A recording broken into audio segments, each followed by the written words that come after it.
Hello दोस्तों, welcome back to my new video. आज के वीडियो का टॉपिक है एक और नई राष्ट्रीय स्वास्थ्य मिशन की भर्तियां। जैसा कि आप ऑफिशियल नोटिफिकेशन पर देख पा रहे हैं, छत्तीसगढ़ में back to back NHM vacancy जारी किया जा रहा है। यह जो वैकेंसी है 8वीं 10वीं 12वीं स्नातक स्नातकोत्तर पास अभ्यर्थियों के लिए होने वाला है। तो चलिए वीडियो के माध्यम से जानते हैं कौन कौन से पोस्ट है, क्वालिफिकेशन और सैलरी क्या होने वाला है। तो चलिए वीडियो स्टार्ट करते हैं। दोस्तों पहले देखिए रिक्त पदों का विवरण। तो आ जाते हैं फर्स्ट नंबर के पॉइंट में, जिसमें दिया गया है ब्लॉक प्रोग्रामर मैनेजर का टोटल एक पोस्ट। यह जो पोस्ट हम आपको बता रहे हैं अनरिजर्व की कैटेगरी में आपको देखने को मिलेगा, जिसके लिए आपका पर मंथ सैलरी 26,000 रुपए होने वाला है। और बात करें क्वालिफिकेशन की, तो देखिए एमबीए और एमएसडब्ल्यू विथ मिनिमम 55% मार्क्स से पास प्लस 1 ईयर कंप्यूटर डिप्लोमा अभ्यर्थी के पास होना चाहिए। अब देखिए सेकंड नंबर पर एमओ आयुष मेल और एमओ आयुष फीमेल का दो पद यहाँ आपको देखने को मिलेगा राष्ट्रीय स्वास्थ्य मिशन की भर्ती में। तो देखिए इन दोनों ही पदों के लिए क्वालिफिकेशन जो है सेम होने वाला है, साथ ही सैलरी 25,000 रुपए प्रति माह होगा। बात करें क्वालिफिकेशन की, तो देखिए इस पोस्ट के लिए BHMS BAMS BUMS डिग्री अभ्यर्थी के पास होना चाहिए, साथ ही रजिस्ट्रेशन होना कंपलसरी है। पोस्ट के डिटेल में आगे बढ़ने से पहले आपने कल का वीडियो तो देखा ही होगा, जिसमें एनएचएम कोरबा के अंतर्गत 64 पदों पर भर्ती जारी किया गया है। इसका डिटेल वीडियो हमारे चैनल पर अपलोड है, आप विजिट कर लीजिएगा। तो चलिए वीडियो में आगे बढ़ते हैं। देखिए आ जाते हैं फोर्थ नंबर के पॉइंट में, जिसमें सीएचओ के टोटल 11 पदों पर भर्ती आपको एनएचएम में देखने को मिलेगा, जिसमें हर कैटेगरी में पोस्ट का डिटेल आप वीडियो की स्क्रीन पर देख पा रहे हैं। बात करें इस पोस्ट के सैलरी का, तो कम्युनिटी हेल्थ ऑफिसर के लिए पर मंथ सैलरी 16,500 रुपए होने वाला है। साथ ही योग्यता की बात करें तो बीएससी नर्सिंग या post basic BSc nursing certificate in community health integrated course pass अभ्यर्थी इन पदों पर आवेदन कर सकते हैं, पर छत्तीसगढ़ नर्सिंग रजिस्ट्रेशन काउंसिल में पंजीयन होना चाहिए। क्लियर। अब देखिए फिफ्थ नंबर पर है नर्सिंग ऑफिसर का एक पोस्ट, जिसके लिए आपका पर मंथ सैलरी 16,500 रुपए है। और स्टाफ नर्स के 4 पद पर भर्ती जारी किया गया है, जिसके लिए आपका पर मंथ सैलरी 16,000 रुपए निर्धारित किया गया है। अब बात करते हैं क्वालिफिकेशन की, तो दोनों ही पदों के लिए क्वालिफिकेशन सेम है, यानी बीएससी नर्सिंग या GNM course passed and live registration in CG nursing council compulsory. And then seventh है फार्मासिस्ट का एक पोस्ट, जो कि अनरिजर्व की कैटेगरी में है, यानी एसटी एससी ओबीसी हर श्रेणी के अभ्यर्थी इन पदों पर आवेदन कर पाएंगे 16,500 सैलरी के साथ। बात करें क्वालिफिकेशन की, तो डिग्री और डिप्लोमा इन फार्मेसी 50% मार्क्स से पास होना चाहिए, साथ ही रजिस्ट्रेशन इन काउंसिल कंपलसरी है।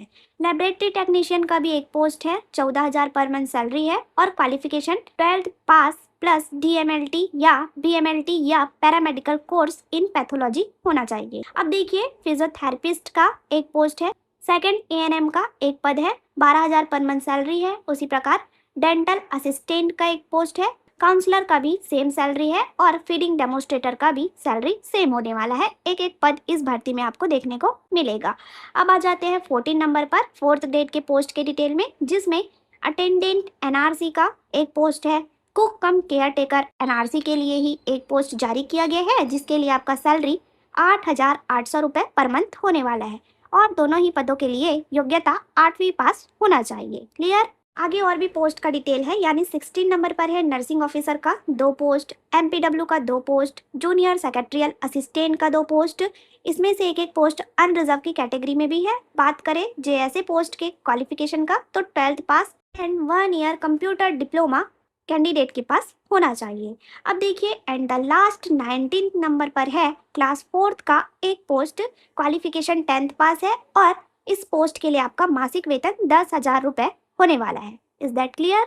इस प्रकार राष्ट्रीय स्वास्थ्य मिशन में 40 से भी अधिक पदों पर आपको भर्ती देखने को मिलेगा, जो कि कार्यालय मुख्य चिकित्सा एवं स्वास्थ्य अधिकारी जिला बलौदाबाजार भाटापारा छत्तीसगढ़ से जारी किया गया है।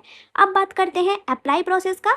उससे पहले यहाँ पे ध्यान देंगे, यह जो भर्ती है राष्ट्रीय स्वास्थ्य मिशन जिला सारंगढ़ भिलाईगढ़ छत्तीसगढ़ के अंतर्गत विकास खंड बिलाईगढ़ के विभिन्न संविदा पदों को भरने के लिए जारी किया गया है। जो कि नोटिफिकेशन में क्लियर मेंशन है। क्लियर। अब जानते हैं अप्लाई प्रोसेस के डिटेल को। तो ध्यान दीजिएगा, इन सभी पदों के लिए आवेदन कार्यालय मुख्य चिकित्सा एवं स्वास्थ्य अधिकारी जिला बलौदाबाजार भाटापारा छत्तीसगढ़ के पते पर ही करना है और 7 सितंबर 2026 को शाम 5 बजे तक केवल पंजीकृत डाक या स्पीड पोस्ट के माध्यम से ही आवेदन करना होगा। क्लियर। तो चलिए पीडीएफ में आगे जानते हैं भर्ती की नियम एवं शर्तें और सिलेक्शन प्रोसेस का डिटेल। तो देखिए, नंबर के पॉइंट में बोला गया है आवेदक को सभी पदों के लिए अलग अलग आवेदन देना होगा और आवेदन करते समय आवेदन एवं लिफाफे के ऊपर अपना नाम, पद नाम एवं कार्यक्रम का नाम यानी पोस्ट का डिटेल दिया गया है वीडियो की स्क्रीन पर, जैसा कि आप देख पा रहे हैं। उसके साइड में कार्यक्रम यानी प्रोग्राम का नाम दिया गया है, जैसे स्टाफ नर्स के कार्यक्रम का नाम है एनआरसी, फार्मासिस्ट में आरबीएस के। इस प्रकार आपको पोस्ट के नाम के साथ आवेदन और लिफाफे के ऊपर कार्यक्रम का नाम भी लिखना जरूरी है। क्लियर। नहीं तो आवेदन निरस्त कर दिया जाएगा, तो ये आप ध्यान रखिएगा।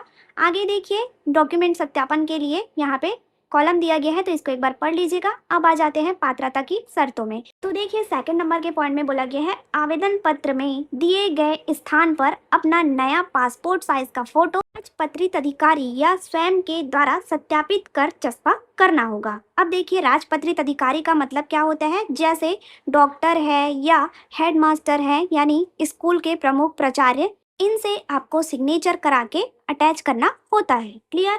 अब देखिए, फोर्थ नंबर के पॉइंट में जो आवेदन आपको सबमिट करना है एप्लीकेशन फॉर्म के साथ, उसका क्रम दिया गया है, यानी आपको इसी क्रम में आवेदन के साथ डॉक्यूमेंट को जमाना होगा। जैसे फर्स्ट नंबर पर है आवेदन पत्र, सेकंड है निवास प्रमाण पत्र, जाति प्रमाण पत्र, रोजगार कार्यालय का जीवित पंजीयन प्रमाण पत्र। इसके बाद आप अपने सभी क्वालिफिकेशन डिटेल के रिजल्ट को जमाएंगे और संबंधित डिग्री या काउंसिल का जीवित पंजीयन प्रमाण पत्र यदि लागू होता है तो, इसके बाद अनुभव प्रमाण पत्र यदि है तो, और लास्ट में पहचान पत्र के रूप में Aadhaar card, voter ID, PAN card, जो भी आपके पास पहचान पत्र के रूप में हो। क्लियर। इस क्रम में आपको डॉक्यूमेंट जमाना होगा। क्लियर। और सभी डॉक्यूमेंट को सेल्फ अटेस्टेड भी करना होगा। आगे देखिए, आगे बोला गया है आवेदक द्वारा आवेदन पत्र के साथ जिला रोजगार पंजीयन प्रमाण पत्र विज्ञापन की तिथि तक वैध होना अनिवार्य है, तो ये आप चेक कर लीजिएगा। अब बात करते हैं 9 नंबर के पॉइंट में दिया गया है ऐसे अभ्यर्थी जिनका अंक सूची यानी रिजल्ट ग्रेडिंग के आधार पर हो, उन्हें अपने संबंधित स्कूल, महाविद्यालय या संस्था के प्रमुख से प्राप्तांक, पूर्णांक और प्रतिशत की प्रमाणित अंक तालिका या गणना पत्रक बनवा के आवेदन के साथ प्रस्तुत करना होगा। खासकर वे अभ्यर्थी जो 8वीं पास पोस्ट के लिए अप्लाई करेंगे, तो ये आपके लिए बोला जा रहा है, ये आप ध्यान रखिएगा, नहीं तो अपात्र माना जाएगा। क्लियर। उसी प्रकार सीएचओ के पोस्ट के लिए भी इंस्ट्रक्शन दिया गया है, यानी सीएचओ के पोस्ट पे अप्लाई करने वाले कैंडिडेट अपेंडिक्स फर्स्ट में अपने महाविद्यालय के प्राचार्य से हस्ताक्षर करा के आवेदन संलग्न करेंगे। क्लियर। तो चलिए फ्रेंड्स, अब आ जाते हैं एज लिमिट के डिटेल में। तो जन्म तिथि के निर्धारण के लिए आपको 8वीं या 10वीं की अंक सूची जिसमें आपका डेट ऑफ बर्थ लिखा होता है संलग्न करना होगा। साथ ही एज लिमिट 1 जनवरी 2026 के डेट में 18 साल से कम नहीं होना चाहिए और अधिकतम 70 वर्ष चिकित्सकीय पद के लिए बोला गया है। क्लियर। और 64 वर्ष जो कि प्रबंधकीय पद के लिए है। आगे ध्यान दीजिएगा, जो सीएचओ के पोस्ट पे अप्लाई करेंगे उनका एज लिमिट अलग से दिया गया है, यानी 1 जनवरी 2026 के डेट में 21 साल से कम और 35 साल से अधिक नहीं होना चाहिए। सभी छूटों को मिला के एज लिमिट 45 वर्ष से अधिक नहीं होगी। क्लियर। तो चलिए पीडीएफ में आगे बढ़ते हैं। आगे दिया गया है अनुभव एवं अनापत्ति प्रमाण पत्र का डिटेल। तो देखिए, अनुभव प्रमाण पत्र यदि आपके पास है तो आपको अनापत्ति प्रमाण पत्र यानी नो ऑब्जेक्शन सर्टिफिकेट भी अटैच करना होगा, जिसका डिटेल इन्फॉर्मेशन दिया गया है। यदि आपके केस में लागू होता है तो इसको एक बार पढ़ लीजिएगा। साथ ही जो कोविड-19 में कार्यरत कर्मचारी हैं, उन्हें कोविड का 10 अंक बोनस राष्ट्रीय स्वास्थ्य मिशन की भर्तियों में देने जाने का प्रावधान है। आगे सिलेक्शन प्रोसेस का डिटेल दिया गया है, यानी सभी पदों के लिए आपका सिलेक्शन कितने कितने नंबर के बेसिस पर किया जाएगा, तो इसको एक बार पढ़ लीजिएगा। अब देखिए, सीएचओ के पोस्ट के लिए अपेंडिक्स फर्स्ट दिया गया है, जिसको सील साइन करा के ही आवेदन के साथ अभ्यर्थी को जमा करना होगा। क्लियर। अप्लाई करने के लिए एप्लीकेशन फॉर्म का फॉर्मेट आपको जिले के वेबसाइट से डाउनलोड कर लेना है, या लिंक के लिए आप वीडियो में कमेंट कर सकते हैं, हम आपको लिंक प्रोवाइड करा देंगे। तो धन्यवाद, जुड़े रहिए ऐसी जॉब अपडेट के लिए CG government job update channel के साथ। Thank you for watching.